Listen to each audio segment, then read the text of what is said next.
celebrate. There's a party going on right here, a celebration to last throughout the year. So bring your good times and your laughter too. We're gonna celebrate your party with you. Come on now. Celebration. Hello, and welcome to another week of Shine with Curiosity and Encouragement podcast. I really need to update that promo because we are almost at 200,000. I think we'll reach 200,000 this coming week, so I really need to update that promo there. It's amazing. I mean, it took us almost a year to get to 100,000, but only 5 months to get to almost 200,000. So we're doing really well. Getting more subscribers, getting more everything going on, and that's been absolutely awesome. I appreciate everybody out there for your support, kindness.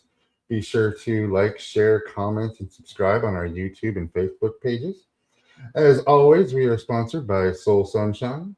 If you are an aspiring author out there and you want to make your dreams come true, or if you need help with marketing, formatting, illustrations, anything like that, be sure to check us out at soulsunshine.com. Well, it is December. There's only a few weeks left of 2025. This year went by quick. Man, it went by quick. I can't believe we're already coming to the end of 2025 and it's almost Christmas. It's like, where did the time go? Moving from Colorado to Jacksonville and everything that changed there, enjoying everything that's been going on. Having your life change completely and just trying to figure things out has been different, but it definitely makes the time go by quick. I will say that. It's been a rough week. There's been some sad news that I'd gotten this past week that made it hard. So if you're out there and you can send some positive vibes, some prayers, some, I don't know, voodoo chants, whatever, to make things a little bit more positive. I had some friends do some bad sufferings this week. However, I did release the first episode of Curiosity Tales in beta format, only available to a select few people to get some feedback on it. And it will be coming out later on this week, this coming week, as I do the final edits, get the final score together. I got the voiceovers back, and they sound absolutely fantastic. The animations all come together, so I'm looking forward to sharing all that with you guys. Well, let's bring another amazing author to the stage. This week we have Devon Fulford. Devon has written a few books here, and she's got some more books coming up. She is a Facebook friend, and she has some awesome posts, and she's definitely fun to talk to. So without further ado, let's bring Devon to the stage. Devon, Hi, how you doing today? I'm well, Stephen. I just wanted to say I send you love and positive vibes with whatever you're dealing with, and I'm really sorry to hear you've had some sad news this week. Oh, I appreciate that. I appreciate that. It was actually just before we came on, and I don't want to discuss too much, but a close personal friend lost her daughter last night. Oh my gosh. She reached out to me, and I don't know how to be that person anymore. I mean, I used to be you come to me with your trauma, and I stay with me, and I'll talk to you through it. But over the course of the years, I've just gotten to the point where it's like, oh God, I don't know what to say anymore, and I don't know if I'm saying things that'll help out or hurt. I don't know anymore. So it was a bit of a hit right before, but we talked it out, and I sent her a copy of the Curiosity Tales episode 1, and it made her happy. So at least I can provide that, right? That's wonderful. Oh, so how you doing today? I'm good. I'm tired and ready for a break and enjoying 60-degree weather in December in Colorado. 60 degrees. That's surprisingly enough. I said this the other day. It got down to 63 here in Jacksonville, and I was like, it's cold. It's Uh-huh. cold. But growing up in Colorado, I mean, we were excited to get those 40 and 50 days, 40 and 50-degree days in the wintertime. Like, yay, global warming. I know, I know. I've spent most of my life in Colorado, and I mean, on the Front Range where I live and have lived most of that time, it's been I've been here for about 30 years, and you get those days. Like, I ride a motorcycle, and I can say I have ridden my motorcycle every month of the year in Colorado, including December and January. But we don't really seem to get snows, big snows, heavy snows, like real winter type weather until usually like February, March. Yeah, that's very true. January can still be kind of warm. Very true. We did get those annoying snows, though, which is one of the reasons why I had to leave Colorado, because last year it was every Friday it would snow like an inch. And Oh, yeah, right. it was just Yeah, enough to get you like, "Urgh, not another snow day." Like it wouldn't close anything, and it was just cold, yeah. and it would just be like an inch of snow, and it would just grumble your whole day. Like, oh man. Just enough to make the drivers all a little more neurotic than they already are on the Oh, roads here. exactly, exactly. The drivers in Colorado are some of the Oh funniest my. drivers, because Mm, Colorado is a melting pot when it comes to mhm, people. You've got people that come from California and Texas, but you also got people that come from California or Kansas and Nebraska, and you mhm. mix them all together, and nobody knows how to drive. And the next thing you know, it's just 2.5 hours to get to work. That's like It's 10 miles awful. away. Yeah, it is. It's really bad. Absolutely agree. So introduce yourself to our viewers and let us know more about you. Sure. Well, I mean, I mentioned I've been in Colorado for a really long time. I went to high school up in Estes Park and then immediately came down to Fort Collins to start my undergrad at CSU, where Nice. I now teach. So it's been pretty cool to come full circle because I didn't do the traditional academic route, just going through school and then immediately going into teaching. I did a lot of other things in the meantime, but I did my undergrad in English and creative writing, actually, and worked in retail and insurance and all kinds of really unfulfilling jobs before I actually thought for a little while that I wanted to be a therapist. And so I started doing an internship at a facility in Fort Collins that was a residential treatment facility for students that were in drug and alcohol rehab. Okay. And I started a counseling role, but pretty quickly a teaching role in English opened up. And I had no teaching experience at all at that time, but knowing my background, I was offered the teaching position of the English teacher. And so I had to start a master's degree in education at that point with a focus in special education to be able to serve the students who had special education needs legally. Worked there for several years, and that was really my segue into teaching. I wasn't preparing to teach at all, but I loved it because it was such a nice amalgam of both counseling and teaching, and I could write all my own curriculum. So one example, which was very daunting at the outset, but very quickly I learned that I like being able to do whatever I want in my classrooms.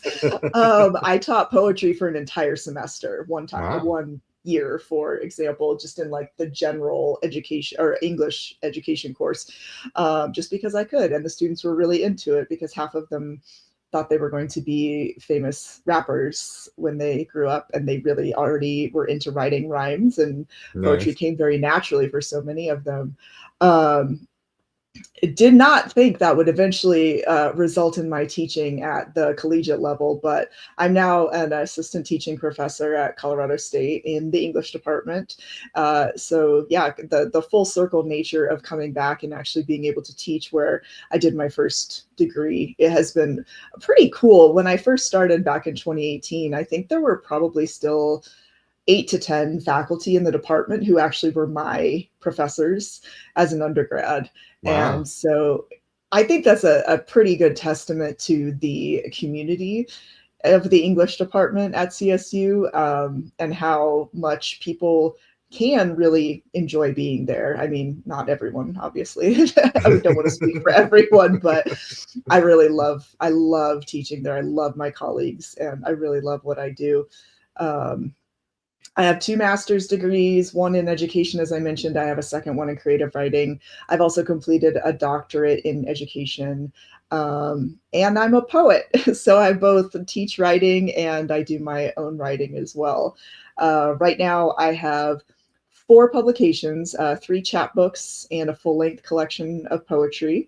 And in 2026, I have a micro chapbook and 2 regular length chapbooks scheduled for publication as well. Very nice. As a poet, do you follow other poets out there at all? Absolutely. Absolutely. Yes. Do you have a favorite poet laureate that was ever? Oh my gosh. That's hard, especially in Colorado. So when I did my creative writing master's, I did it at the University of Denver, and poet Joseph Hutchison was a former poet laureate of Colorado, and he was my thesis advisor. And Oh, I nice. think he actually started his term, and I apologize if I'm not correct on these dates. It was around the time I graduated, he started his term as the poet laureate of Colorado. But he was such an amazing human to work with, and he was so encouraging. At that point, I had some individual poems published, but not a collection. And he was so encouraging and constantly told me, you're going to be published, you're going to be published, even when I really doubted myself. And then, so recently, Andrea Gibson was our poet laureate, and they passed away this summer. So I mean, their poetry is just something else. I had the incredible experience last week, actually, to read one of their poems in commemoration at an event at CSU. And it was honestly tough to get through without getting choked up. Their poetry is so emotional and personal anyhow, but unbelievably accessible. They're very much not a poet who wrote poetry filled with far-flung allusions that people wouldn't really get. It's poetry that anybody could pick up and read and enjoy and get and relate to. So yeah, I mean, just laureates in Colorado, I think we've been unbelievably lucky to have some really fabulous people. Another former poet, Mary Crow, was a former professor in the department at CSU as well.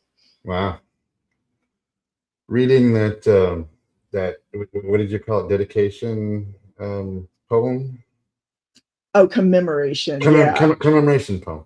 That's kind of Yeah. like an opus, like their last Well, poem. yeah, I did this collaboration with the director of orchestras at CSU. One of the roles I hold in addition to my teaching is I am the faculty director of a program called Literacy Through Prose and Poetry. And I work with graduate students and place them in schools in the community. And the grad students teach poetry to the kids in the Poudre School District in Fort Collins. Oh, wow. I just assumed the role kind of over the summer, and then this semester is my first full semester in the role. And so because of my tie with that role, this woman, Dr. Rachel Waddell, reached out to me to see if I had poets, or I knew student poets who would like to do a collaboration where they each were, they picked a song that was played by the student orchestra, and several of the songs were also composed by students, and they wrote a poem. So they did ekphrastic poetry. And then 1 week ago tomorrow, last Monday, there was a performance. So my students read their poetry and the orchestra played their songs. And Dr. Waddell had asked me if I wanted to read a poem of Andrea Gibson's during that time. So I was able to do that. But the focus was really on the students playing the music and writing the poetry. And it was just amazing. Just one of the coolest experiences I've been involved with at CSU. And I've had a lot. Very nice. That sounds awesome. Yeah, it was fun. That leads me to a question where, as an author, one thing that I've noticed in this day and age is that our attention span is so low. Mm. because people scroll through social media and it's no longer the long-winded posts. It's those short little posts, the little 10-15 second reels that people watch and they interact with. How do Mhm. you think we get people back to reading and writing and actually doing more with getting that out there? Because I think being able to write a story or write poetry or write a song or write something creative is a foundation that we're just missing right now. Yeah, yeah, I don't disagree. A lot of the courses I teach are pretty heavy in rhetoric. So I'm teaching rhetorical strategies, and I feel like a lot of that is about keeping up with what the audience will read, what they want to read. And I do think that we have to make changes. I don't think it's a bad thing, and I don't think we should be entirely reliant on our audience ever, or at times, yes, of course, but I also think we should write and read for ourselves. Um, so, for instance, I think like a lot of the even the papers and projects I have my students write, I encourage them to write in super short paragraphs that are even just like a sentence or two long. And they can have a full page of text, but it should be broken down differently. So we're definitely not looking at the same kind of 3 to 5 paragraph essay with 4 to 6 sentences being a basic paragraph. I think that's a standard that we were taught in, as young people, middle school, high school, and we expected to still do that in college. And when I went to school as an undergrad many years ago, that was maybe still kind of the standard, but social media, as you mentioned, has changed absolutely everything. Okay. So people's attention spans are so different. Um, Using different kinds of appeals too, imagery, for instance, like even use, like you mentioned, the reels or TikTok, any kind of short video. I have not been able to personally embrace that as a form of content. I'm probably missing out on opportunities there, but um, just, yeah, like figuring out how to reach the audience in new ways that feel authentic and don't feel like we're compromising our integrity, but also not getting stuck in what we've always done. So having a balance of those, I think, is pretty important. I can appreciate that because a lot of people talk about old fashioned or the way things were. And it's like, yes, they were that way. And yes, it was rough or tough and it was difficult to write, like going through classes. I imagine, I'm not sure how old you are, but I'm 47 years old. And English class was exactly that. You had to write a 2 page essay on Moby Dick, on what it was about. And we had to actually read Moby Dick. And to Right. actually have somebody, one of the kids these days, read Moby Dick would be a miracle almost, because I don't even know if their attention span would be able to get past chapter one. Oh gosh, I know. I don't teach literature very often. Most of what I teach are writing courses. Um, but my colleagues who teach literature have had to do all kinds of things to get students to continue reading. And I think in a lot of ways it's not as challenging, perhaps because mostly there are English majors taking these literature courses. They want to do the reading anyway. They're the kids that are going to be, sitting on the public bus actually reading, Okay. like a real book, even like Gotcha. paper Gotcha. pages and not even a Kindle. Um, but yeah, I think I don't believe in no, I don't believe in getting stuck. I feel like change is always going to happen, and it's better to approach the world with an open mind, understanding that's going to happen, and embrace it and deal with it. And I think I've talked to one of my little brothers about this pretty extensively. We had a chaotic upbringing in ways that I feel like made us feel better about change than a lot of people, perhaps, because that just was our life. We had to expect to be moving, changing schools, for example. Um, Now I'm grateful for that. I didn't love it when it was happening at the time as a young person, but now I feel very grateful in retrospect that I don't have a problem with change. it doesn't scare me, and I don't push back against it as hard as I see a lot of other people in our generation kind of doing. That's an experience. And that I agree with you 100%. I hope that we can eventually find that place where we're not enticed by the 5 second videos, Yeah. the quick hits to the dopamine of excitement for that moment, where we can Yeah. actually get back to the point where we are reading extended chapter books, things that we want to actually read, which was why I was so excited during like the Marvel heyday with all the movies coming out, because it led a lot of people to the comic books. Yeah. And then us nerds from way back in the 80s who knew all of the storylines that Marvel was coming up with came out like these professors of, well, you know, the Infinity Gauntlet is actually XYZ, and we expect this to come. That was during my heyday. Now they have things and I'm like, I have no idea what is going on. Yeah. But I can appreciate that you are using your ability to adjust to change and teaching it to the next generation of people to adapt. I mean, the what's the Darwin book? Evolution of the Species or Origin of the Species Oh yeah, yeah.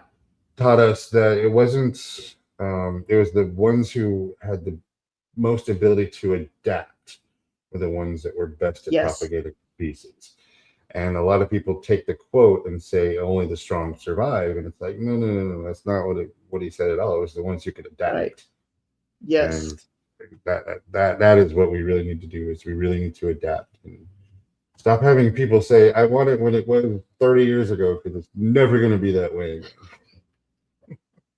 I mean, I definitely think nostalgia has a place in our lives, and it's okay to care about or even miss things that you can't have anymore. But being stuck there, especially mentally, if you just are always thinking that something else was better in the past, you're never going to truly be able to move forward.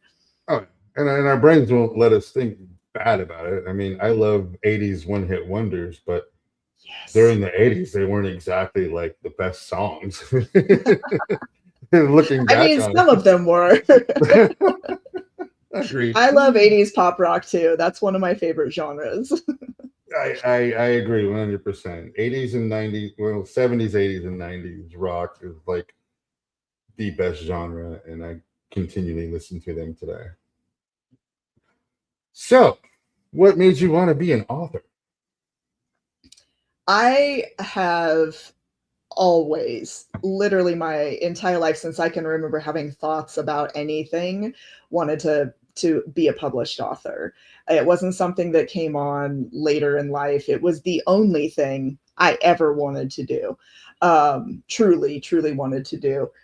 And I mean, so many of my earliest memories have to do with learning the alphabet. There were like writing stories as a very young child, reading books on the long school bus rides back and forth to school. So much of everything I can remember from being incredibly young has to do with writing.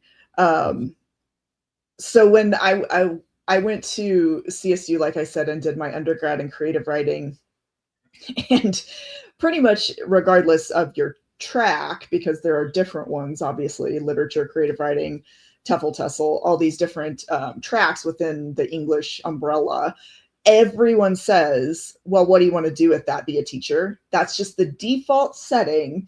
Everyone asks you, well, what are you going to do with an English degree? Oh, you'll be a teacher. And when I was doing my bachelor's, it used to enrage me because I did not want to teach at all. I had no desire whatsoever to be a teacher. And I've always thumbed my nose at norms in society and authority a little bit. So if people wanted to box me up and put a label like that on me, I wasn't going to listen very well at all and tell them, no, I'm going to be an author. Actually, that's what I'm going to do.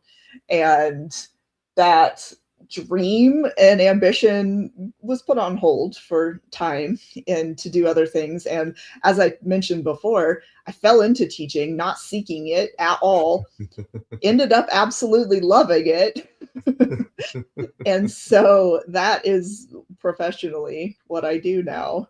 But I'm also, I mean, it's such a gift to be immersed in a setting where everyone around you wants to talk about the things that you had at some point in your life felt like a weirdo or an outcast or a nerd, because you liked these things. And now all of a sudden you're becoming best friends with all these people who also want to talk about all these things. They're having the same experiences in the classrooms that you're having, so they can commiserate and celebrate and have these amazing bonding moments with you. There are things about my job that are not perfect, but I am very, very, very grateful to be doing what I do. Very nice. Very nice. Only authors will understand this moment. The very first time you publish, they send you a copy of your book to go over, to look over, to make sure everything's okay. Mm-hmm. When you got that author's copy and you held it for the first time, what thoughts went through your mind? Oh, I cried, just like instant tears. I'm not a crier, and yeah, I have it right here. This is the this was the first one. Nice. This came out in 2021. This is called Southern Atheist, Oh Honey. It was published by Cathexis Northwest Press, and it was kind of one of those dream stories you hear about. I had submitted individual poems to them, and they had accepted them. And then as part of what they did when they published them, I read the poems, and then they kind of did like an audio interview thing. And so I said, these poems are part of a larger chapbook. And after the poems, like a few weeks after the poems were published and all of that was done, they reached out and said, we'd like to see the full manuscript, since you said these are part of a chapbook, which is, you know, just mind-blowing. Like, nice. This is happening to me. And it took about, I think it was about 5 or 6 weeks before I heard back, after I sent the manuscript, the full manuscript.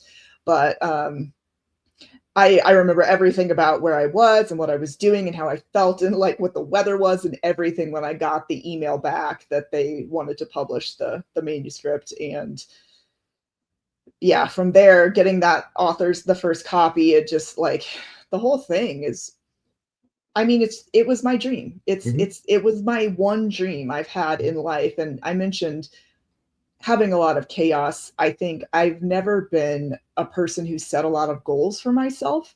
I wing it. I kind of always have. And obviously sometimes that works out just fine, but also not the best plan, not to not have a plan. But that's the one thing that's always been constant for me, was to be a published author and actually have my own book. And yeah, you got me back in my feels right now. It's fun to remember, you know. I don't think about it all that often, but yeah, I mean, now I have a couple of publications and some more forthcoming next year, and it's like it hasn't waned, the feeling, the, like, encompassing joy, I guess, is the best way. Oh yeah, no, I know exactly what you're saying. It's a feeling that only authors get, and it's a feeling that they get on their first book, when they can actually tangibly hold that book in their hand. I don't think digital authors get that same authenticity of, oh look, there's a link to my book right now. It's that actual physically holding of the book in your hand for the first time. And you've held many, many books in your hands before this moment, but at this moment, it smells different. It looks different. It feels different. Yeah. And when you see your name on that cover and you see your picture on the back cover, and when you open it up and it's these words that you've written, that you know, that you just feel and you put everything into, it's a moment that's really undescribable. And only published authors really understand Yeah, I agree. It's very hard to describe. I just attempted and floundered around all over the place. that. No, you did fantastic. You did fantastic. But getting into the feels of it, I mean, that's why we write. That's why we put it Yeah, out there. yeah. One of the things that's been the hardest aspect for me to talk to people on is that a lot of people want to write a book because they think it'll make them rich. Oh, They geez. they think they're going to be the next, Stephen King or Yeah. George R. Martin, and they're going to write the next, Lord of the Rings, and you're like, it's not really like that. I mean, maybe you never know, but I would say, like, if somebody is saying they want to write for that reason, I would probably want to know more about their actual motivation. If it's just to get rich, there are way easier ways to Oh do it than trying to yeah. write and traditionally publish. Like, if you want to self-publish and go that route, maybe you could make a lot of money. I don't know. No, I've never done that. no, it. A lot of people don't understand it. They think that if you just publish a book, you're just going to naturally become rich because of that book. And a lot of people have delusions of grandeur on so many levels that you don't want to poke that ego, but you're kind of like, yeah, wait till you come back down a little bit once you have it published. Yeah, but it, yeah. but I mean, too, with poetry is like its whole own beast, separate from nonfiction or fiction. Definitely not where you're going to get wealthy. come on, it inspires so many lovers and poets out there. Let's hope so. I hope it was just poetry. So, who is the inspiration for your books? Or I guess I should say, what is, since it's poetry? Me.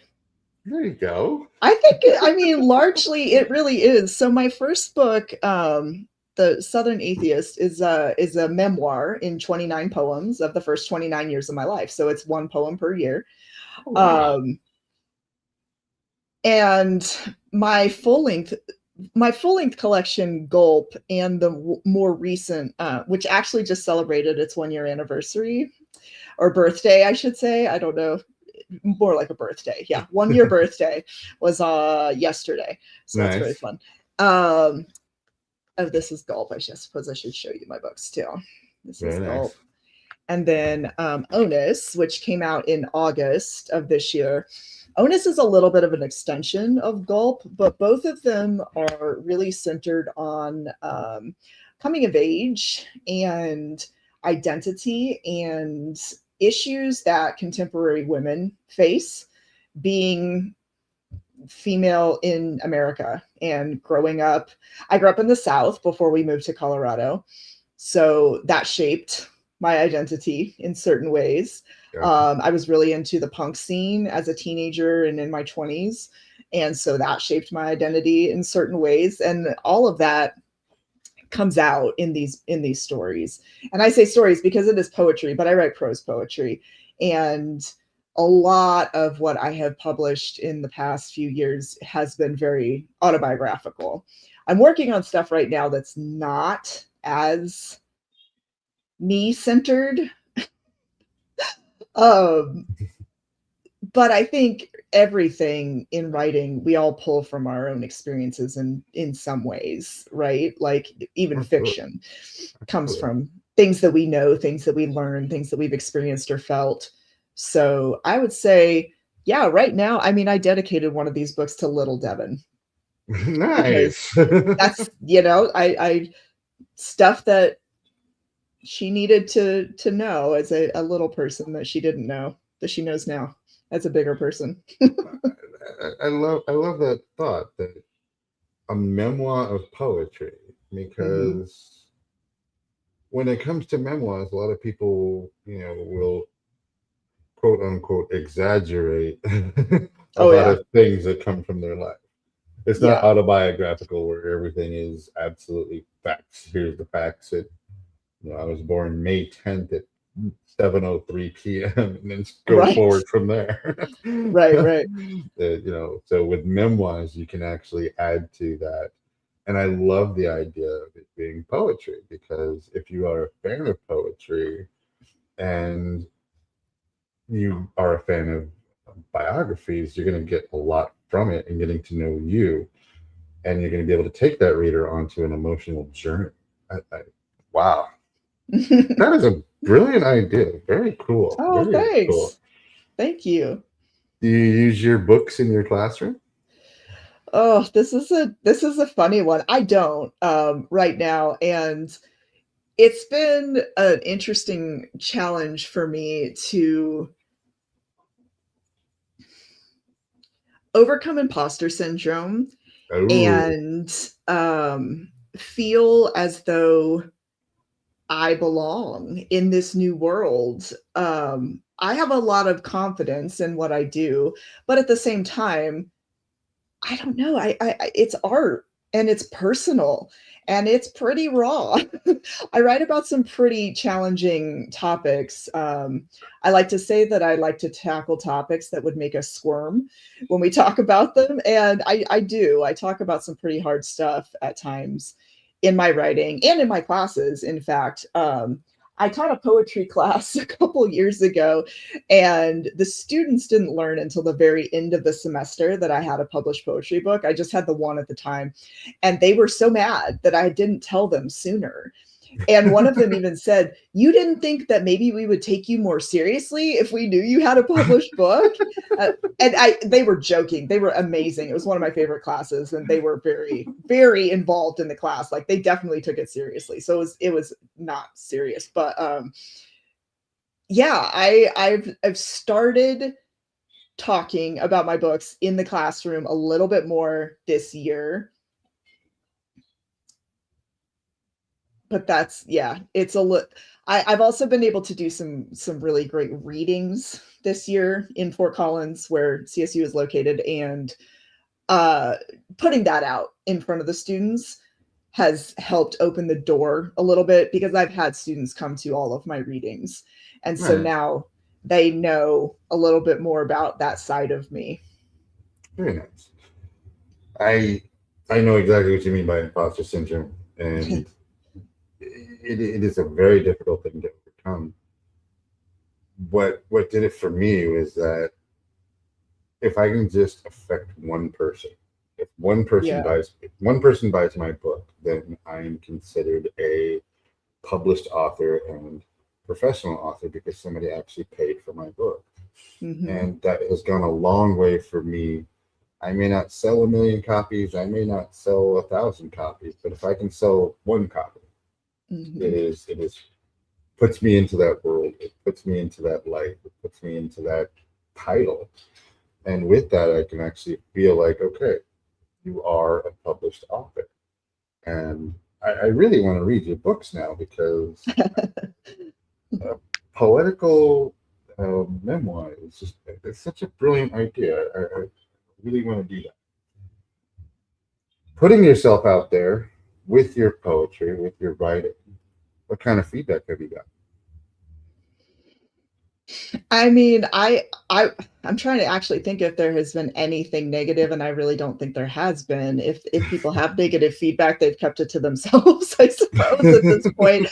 Um, I'll say very recently, I mentioned having been able to do some readings in Fort Collins this year, and back in November, I was invited to do this reading event called the Writers Harvest, and it's a national event, and it's a food drive. So people come. It's before Thanksgiving, and everybody brings canned food or non-perishables, and then there is a poetry reading that evening. I was invited, and the two other poets with whom I read are well established poets. They both have Guggenheim Awards.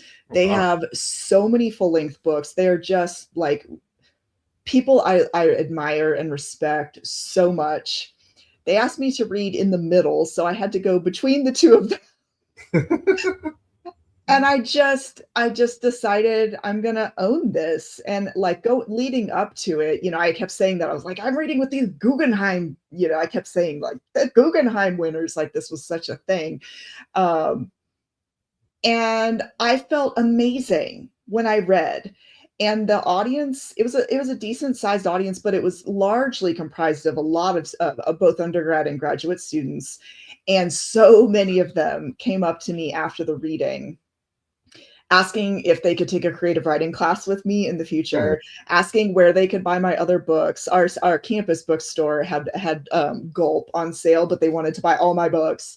They wanted me to sign their books that they had already purchased. Like that felt, I think, really impactful because my students are my audience in the classroom already, and because I don't necessarily share my poetry with my students in the classrooms, knowing that it does impact young people in the ways that it did really felt incredibly moving to me. So that's some of the best feedback I've gotten. I have an amazing community on social media.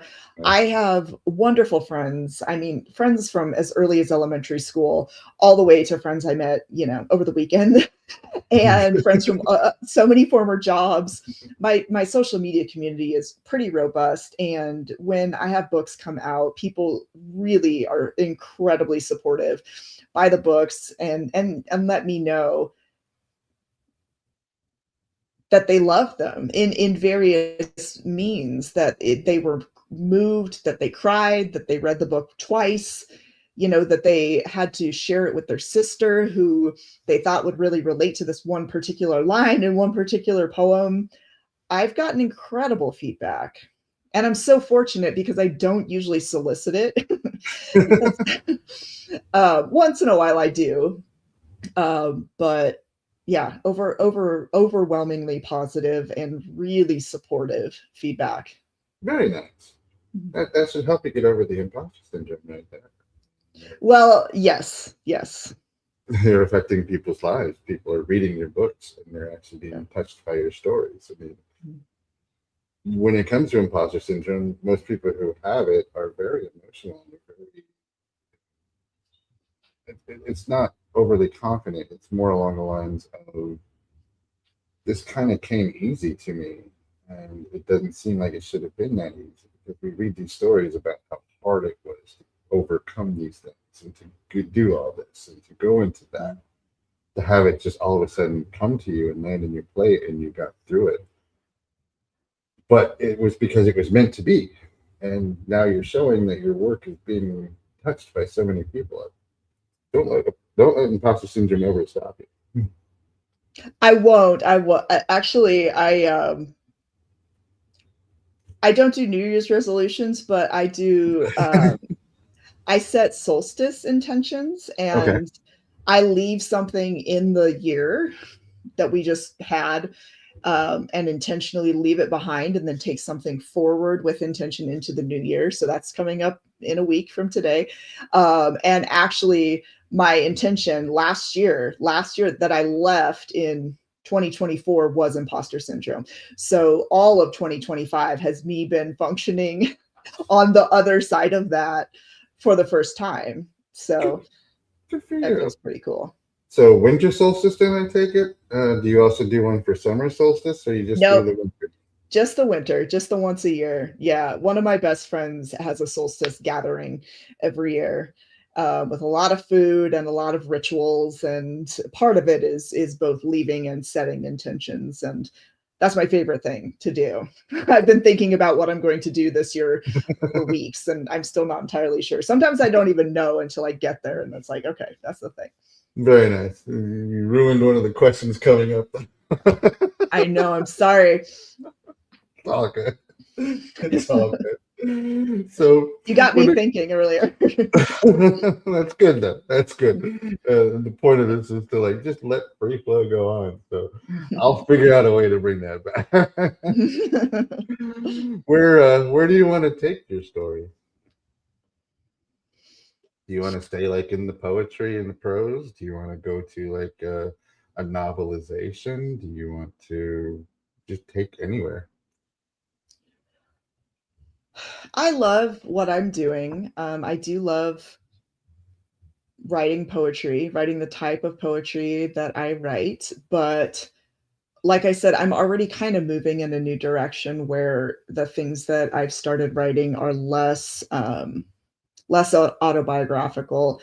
I'm dabbling in eco poetry, which I have massive respect for people who write it well. I do not. So I'm trying. Like that's something I've been pushing myself to do in the last few months. So the poetry I am writing centers some of the specific locations that have been very important to me in my life, specifically the New Mexico desert and the central and southern Oregon coast. So I'm trying to kind of think of a way to pit these two together, like sort of a juxtaposition, but also with some overlap of how they can be similar in the story.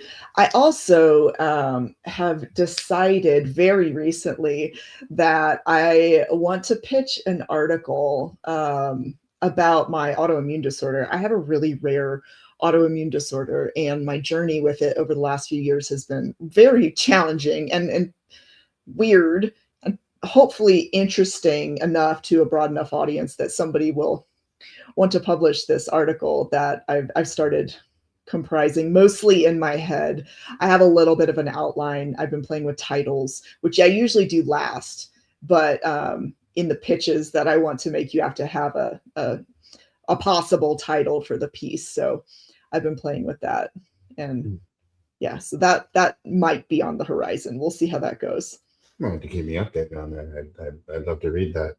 I will. My ex-wife has MS, so she Oh, got diagnosed when we were only together for a few years. So I went through that whole journey with her on MS. I understand the other immune diseases on there, but that's something if you need help with as well, I'd love to be able to help you out with anything. Getting oh, that I out there, appreciate that. 'cause Thank you. that would be. I'm a firm believer that creativity needs to be put out there. It needs to Yeah, be, and a lot of people will stop. They'll get it all the way up to that point, and then they'll stop. And I'm a firm believer in just shoving you over the edge, over the, just go, put it out there. Who cares what anybody else thinks? Just do it. Not to sound like a Nike, absolutely. but I mean that needs to happen. You gotta jump. Yeah. You gotta try. You have to, I mean, it's always better to try and not receive the outcome that you're hoping for than always wondering what if. Exactly. Yeah. Exactly. What if will kill you in the long run? Oh, no. No. I don't live life like that. Oh, good advice. Speaking of advice, what is the best advice you've ever received?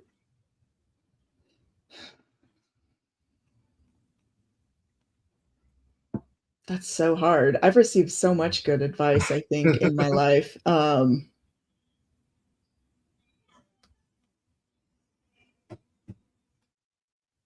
mean, I kind of think it'd probably be something along the line of what we were just discussing, not to be concerned about the others. Do it if you want to do it. Make it happen for yourself. Um, and own it. Like have the confidence in it, believe in it. That's not always easy for anyone. And like I mentioned, I'm a pretty confident person overall. Thank you to my mom. 100% my mom's doing. Um, but everyone questions themselves and doubts themselves and falters. But I think also surrounding yourself with supportive people, unbelievably important. Oh, absolutely. For your mental health, your physical health, your humor, your laughter, your joy, your just life experience. I think having people on your team who are always going to believe in what you're doing, who are going to show up for you, who are going to listen when things suck. I think that's so important too. Um, not just being there for people when things are going great, but actually also showing up when things are really hard, and being there for both. So I work really hard to do that for the people in my life that I love. I don't believe in, I came up with a name for it. Now I'm trying to remember what it was. I used to call it like tragedy tourism. Like somebody, like if something really, really bad happens in your life, people will come out of the woodwork Oh yeah. as supportive. And it really just feels like they kind of want to get the dirt. They want to hear the details. They want to be in Mhm. on what's going on. Mhm. And then they disappear. Oh, yeah. And they're not friends. They're not people that you can actually rely on. I'm definitely off on a tangent now, but yeah, It's true. I really get upset about that kind of concept. I mean, unfortunately, there's a lot of people out there that want to see other people fail because it Yeah. makes their life less miserable. Oh And, yeah. and I've come to realize that is that the people who are the most miserable will come out during your worst times just so they can gloat a little bit that your life is worse than their life. Right. And it's like, okay, um, you have done absolutely nothing in your life to show, and I'm putting myself out there, but it's such a hit to the pride and the ego, like especially when you're a little insecure about it, like, Yeah. ooh, that didn't feel so good, and it definitely takes you back into there. It does. Absolutely. And there's just no reason for it. I don't believe in being cruel to other people. I you might have seen, I don't know, I made a post kind of recently on Facebook because I've had all of these people, I'm not generalizing. I've had all these men connect with me on Facebook, and then with time and as I'm posting things, they just come out and say really nasty, mean stuff, like sarcastic, rude comments on my posts, and they wanted to connect with me in the first place. And it just feels like, what is the point of this? Why would you just be rude to somebody on social media ever? Period. Anyway. Agreed, agreed, I hate 100%. it. I hate keyboard warriors. I hate people who hide behind their screens and say nasty things about people because they know they're never actually going to have to meet this person face to face and do anything in person. And I just don't believe in being cruel in general. It's unfortunately a product of our environment at the moment with Yeah. politics. It's just Oh, gotten I so know. ugly and nasty So that ugly. people are willing to throw, pardon the expression, but shit out there. Yeah. Just, and it's like, why? Why? I think it goes back to our whole attention span, where our attention span Mm, is becoming lower and lower and lower. So rather than learning about somebody and getting to know them personally, or taking the time to actually just ask questions, yeah. it's so much easier, and it gives you that dopamine hit of just calling them a horrible person, or relishing in their bad days, or I mean, even just trying to what do you call it? The traumatic visitors, or the traumatic Oh, trauma tourists. Yeah. trauma tourists. Yeah, Yeah. I mean, how many of those people are out there that if you post one thing about today was a horrible day, that's when you start getting those comments of, oh, what happened? What's going on? It's like, where were you a couple months ago when everything was on point? Everything was great. Right. Right. Yeah, exactly. Yeah, I think that's a good point about attention span and the time it takes to actually get to know somebody versus making snap judgments based on superficial characteristics. Exactly. Yeah. Superficial characteristics. We need to write that one down. That needs to be the name of an AI model. Oh, geez. So I'm just curious, do you have Mhm. thoughts on AI? Of course I do. I have to. I'm a college professor. I'm a college writing professor.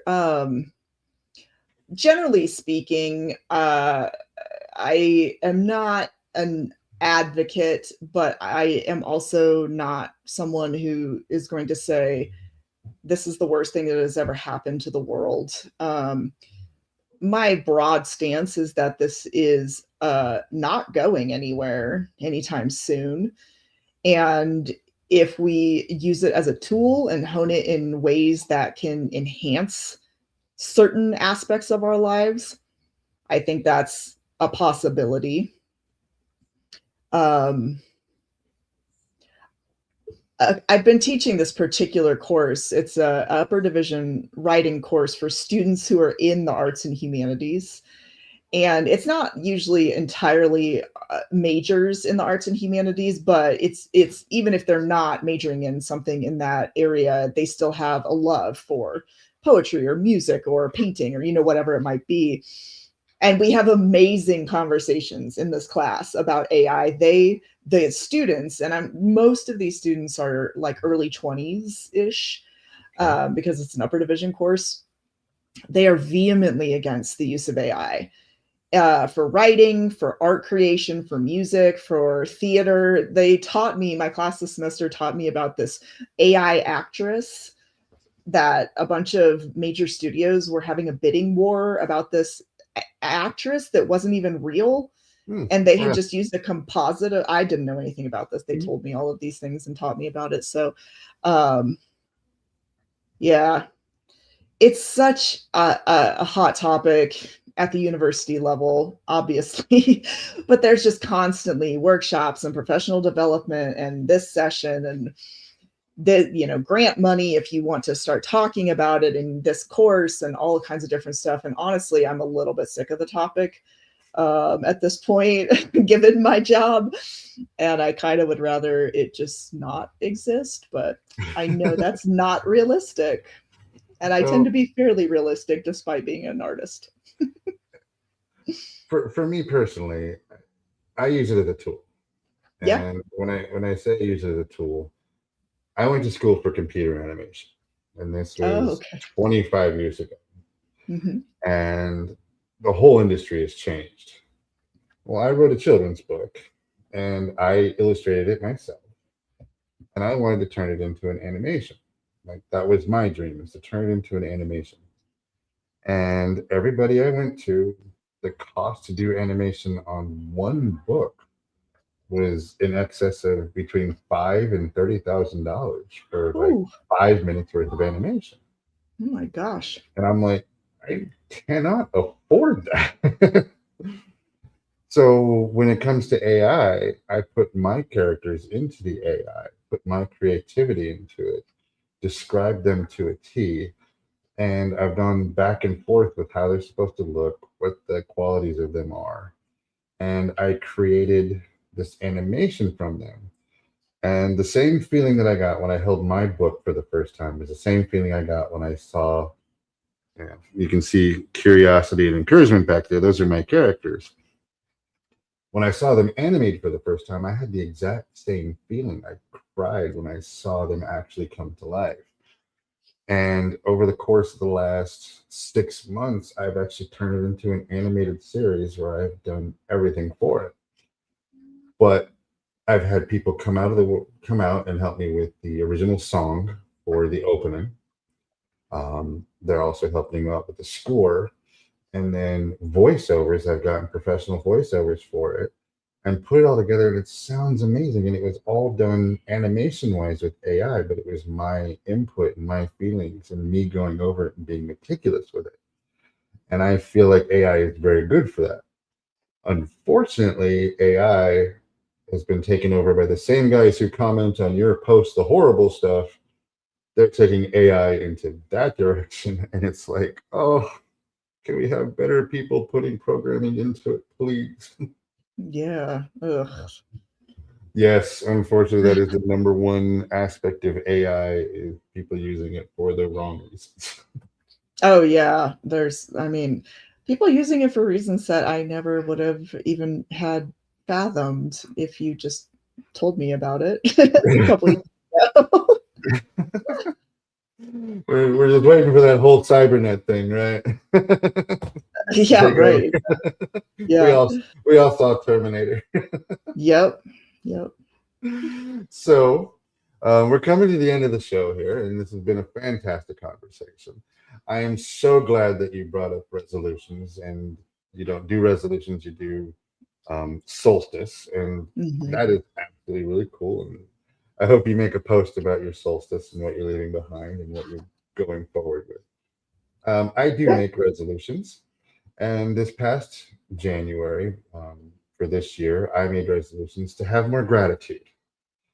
So I want to ask you, what do you have gratitude for? I love this question. Everything.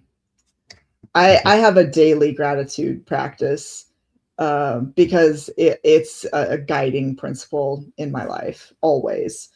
And I feel for me anyhow, and probably others, you have to practice it all the time because it's it's not something that if you genuinely have it that you can just have when things are going great and when you're celebrating wins in your life. You have to have it also when things are very, very hard. Um, Absolutely. and I've had a lot of very, very hard in the last few years in particular. And so I'm grateful for my health, my family, my job, my friends, most things in the world right now, in my world that I can control, not the world at large. I'm not grateful for everything in the world. Um, uh, I mean, at this, like, I haven't always loved living in Colorado, but right now I'm extremely grateful to be living in Colorado. Yeah, I'm filled with gratitude, honestly. So I'm glad I, this is the last thing we're talking about today. I like what you said. It's when you're at your lowest or at your worst that you need to find something that you're grateful for, because Yeah, that'll pull you out of it even quicker than when your cup is overflowing. yeah, It's easy to find gratitude when your cup is overflowing, but even just being able to say, "I'm grateful that the weather is over 40 degrees today," or "I'm grateful that I yeah, have clean clothes or a roof over my head." To be able to just be gratitude for that is absolutely important, even at your worst times. definitely. Yes, agreed. All right, well, before we go, is there anything you wish to share with our viewers about how they can get in contact with you about upcoming releases, news, and what's to come?